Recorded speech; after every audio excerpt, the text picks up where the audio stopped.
జపాన్‌లో medical expenses ఎలా ఉంటాయనేది చూద్దాం. సో, నేను ఈరోజు ఐ చెకప్ కంటి కింద కురుపొస్తే చూపించుకుందామని ఎళ్ళాను. సేమ్ మన ఇండియాలో లానే టెస్ట్ అదంతా చేసి ఫార్మసీకెళ్ళమన్నారు. ఫార్మసీకెళ్ళిన తర్వాత ఇప్పుడు కనిపించేటట్లుగా ఒక క్వెషనైర్ ఇచ్చారనమాట. ఇచ్చిన తర్వాత మనకి నచ్చిన బుక్‌ని చూస్ చేసుకోమని అడుగుతారనమాట. సో, అక్కడ 6 ఆప్షన్స్ ఇచ్చారు. అందులో మీకు నచ్చిన కలర్‌ని మీరు చూస్ చేసుకుంటే అకార్డింగ్‌గా బుక్ ఇస్తారు. నెక్స్ట్ ఒక 1 అవర్ ఆగి రమ్మని ఒక టోకెన్ ఇచ్చి పంపించారు. సో, మనకి మన నంబర్ అనేది ఇక్కడ సిస్టమ్‌లో డిస్‌ప్లే అవుతుంది. అయినప్పుడు వెళ్ళాలి. సో, మెడిసిన్ అయితే ఇచ్చారు. అక్కడున్న ఫార్మసిస్ట్ మొత్తం అంతా క్లియర్‌గా ఎక్స్‌ప్లెయిన్ చేశారనమాట. ఎప్పుడు ఏది వాడాలి అని చెప్పేసి. సో, నేను సెలెక్ట్ చేసుకున్న బుక్ నాకు ఇచ్చి పంపించారు. తెచ్చుకున్న తర్వాత ఇన్ కేస్ మనం మర్చిపోతే మెడిసిన్ ఎప్పుడు వేసుకోవాలి, ఎన్నిసార్లు వేసుకోవాలని ఇక్కడ మెన్షన్ చేశారు అండి.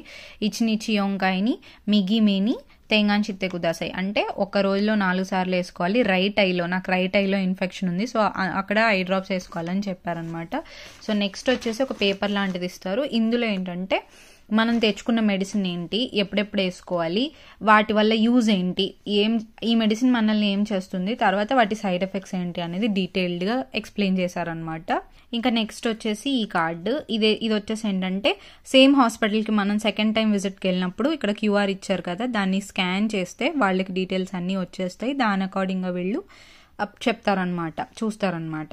చెకప్ అండ్ మెడిసిన్కి మాత్రం 5000 యెన్స్ అయింది. అంటే మనలో 2600 అయిందనమాట. సో, అలా ఉంటుంది ప్రొసీజర్. వీడియో నచ్చితే లైక్ చేసి ఫాలో చేయడం మాత్రం మర్చిపోకండి.